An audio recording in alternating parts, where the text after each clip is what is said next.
Daf Chaf He Amud Aleph, 23 lines down. The next part of Mishnah said you have to announce Tzibure Perot V'Zirim, piles of fruit or money. Shema, now we see from here, Nyan have a siman. A number is considered a siman. As you can see, you can count it, and that's the siman. Maybe the Mishnah meant to teach you a pile of produce. The number of piles is not the siman, but the fruit itself is the siman.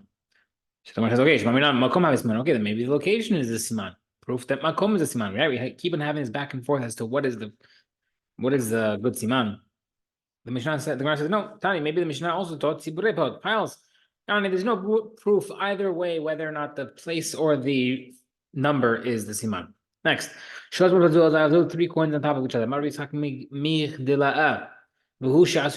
only true that you have to announce this when it's like towers. What does that mean? If someone found scattered coins, you can keep it. If they're arranged like towers, you have to announce it. What's considered like towers?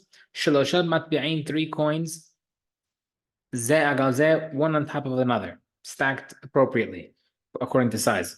So, 1 second. You have a stira. Amart, you said, we found scattered coins that belongs to him, which sounds like if they're leaning against each other, not fully stacked, but just next to and on top of each other, they announce it. But the next part of the Braita says, if they're arranged like stacked beautifully like a tower, you have to announce it. That sounds like we can infer from there that if they're just leaning on each other, you can keep it. So which one? The inference and the implications of each part of the Braita is contradicting each other. Gemara says no. The Braita is saying that whatever is not arranged neatly like a tower is considered scattered and you could keep it.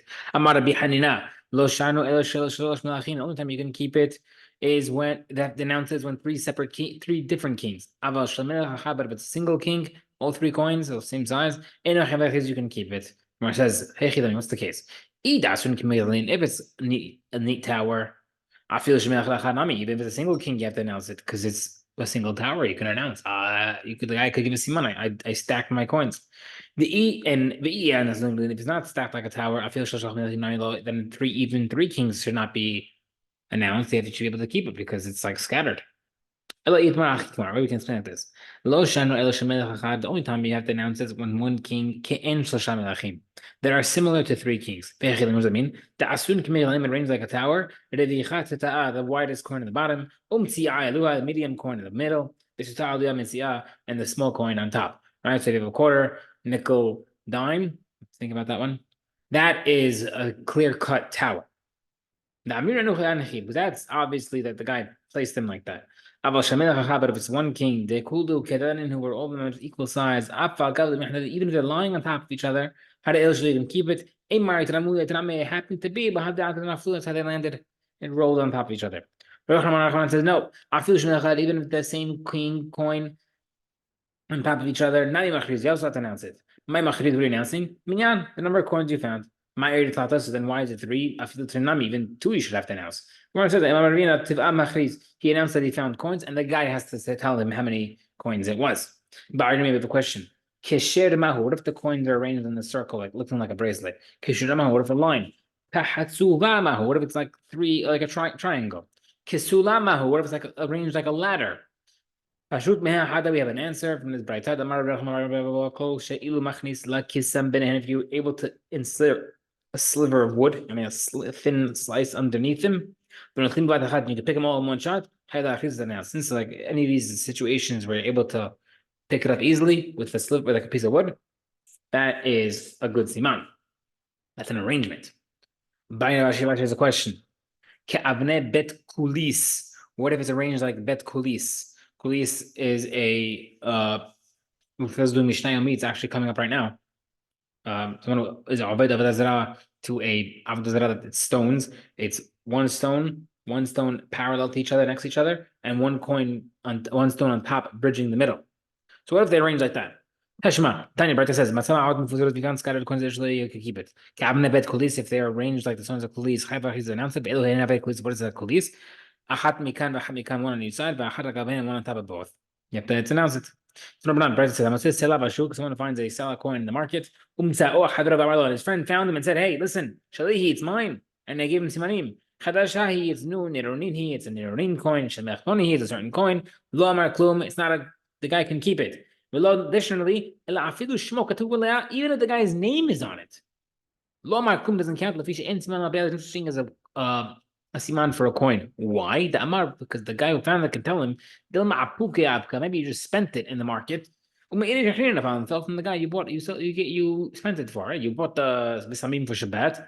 The guy dropped the coin. Now you're saying, oh, it's my coin. Yeah, it was your coin, but maybe I found it after you spent it. New Mishnah. Matzah ahar hagafa or ahar hagader. Someone found a item behind the fence or a wall. Goes alot mekusharim or tied pigeons. Or he found birds in the paths of the fields. Don't touch them. The owner's gonna come back for it. Masak klipash found an item in the garbage heap. It's covered. Don't touch it. It's uncovered. No tell he's go and announce it. Now we're gonna talk about it. My tama, why should you not touch the birds? That means we say, the guy heard hid these birds behind the fence. If you take it, let lahum the if you take it, the guy is not going to have a siman, and therefore, if you take it, the guy's going to come back, not find his birds, and he has no siman to identify them and claim them. Therefore, leave it, let the guy take it. Says, okay, they're not that he tied the birds together. That's a siman. It says, it's referring to the case where the standard way of tying them by their wings, and therefore it's not a good siman. But the place be a siman. The birds are hopping and walking, so therefore the place is not a good siman. Like Mara's bomb question. Even if they're hopping, maybe they came from a different town, even somewhere else, because the guy can't find it. And he'll have Yeush. It's true. Maybe it can't come elsewhere, but maybe someone else hit it. But how does the safek hinuach, and therefore it's a safek whether or not it was deliberately placed there? Whenever you have a doubt whether or not it was placed there on purpose, you're told don't take them. But if you took it, you shouldn't return. You don't have to return it because the guy probably had Yeush. Don't touch it. But if you did already picked it up, you don't have to bring it back. Matzah klibash, but you found a piece something in the garbage. If it's covered, don't touch it. If it's megulav, it's uncovered. No tell go announce it. But maybe it's tira. Matzah klibash, but you found something buried in the garbage. No tell announce it. Because garbages are taken out. So the stira, Mishnah said, don't touch it. Over here, saying touch it. Take it even. Where it says that Amar Zvid lakasha ha bekube bekase. In the Mishnah talking about barrels and cups. And our Braita is referring to the cases of knives and hamnik. Hamnik is like a metal item used by Sofrim.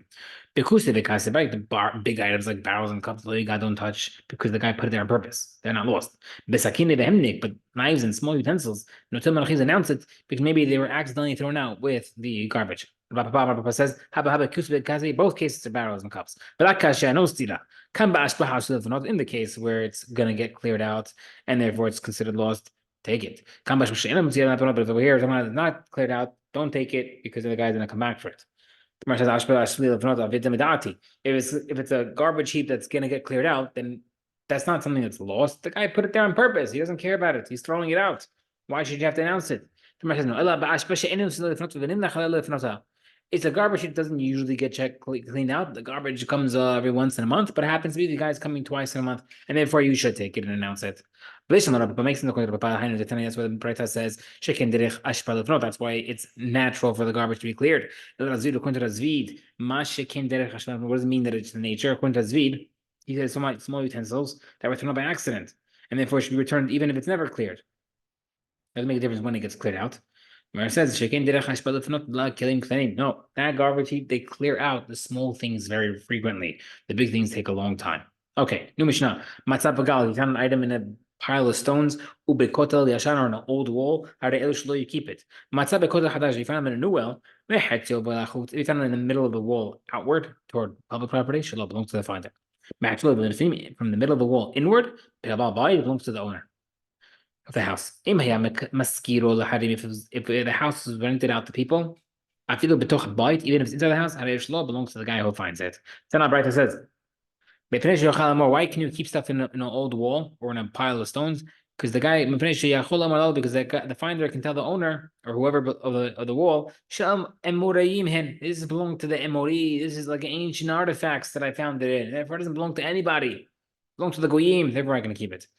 Atumarim Masrai. Well, only Emorim hid stuff. Israel Lomatrai, Jews did not hide it. No, it's referring to a case.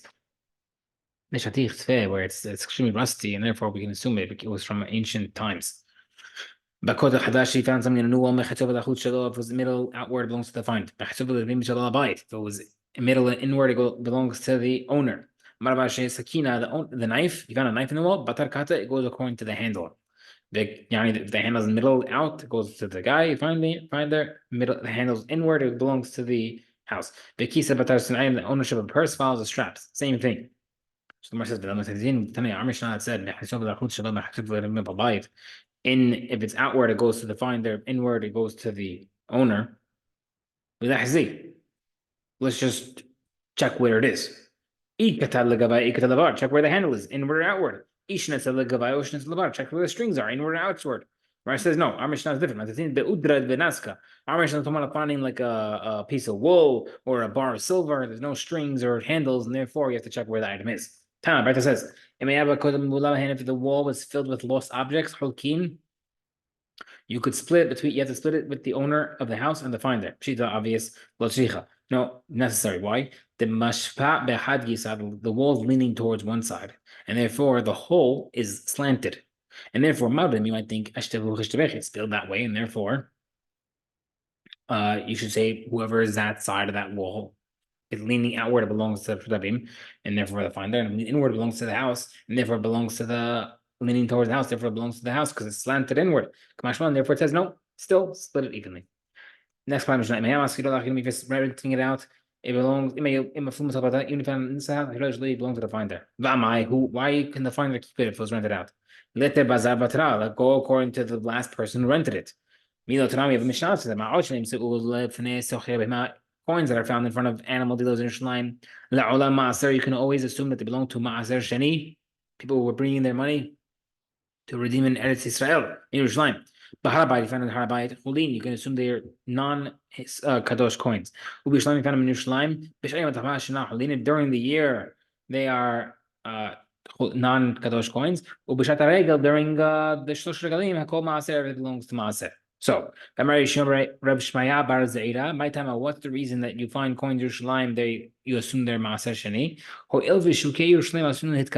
Because the streets and the places of the market were swept each day. Therefore, we say, these coins, these are earlier coins are gone. The first coins, the Maaser coins are gone. And these are new coins. Also in our Mishnah, we should say, the first items left by the earlier tenants left. This is obviously this item that you found now belongs to the recent tenant, and therefore you should go return it to him.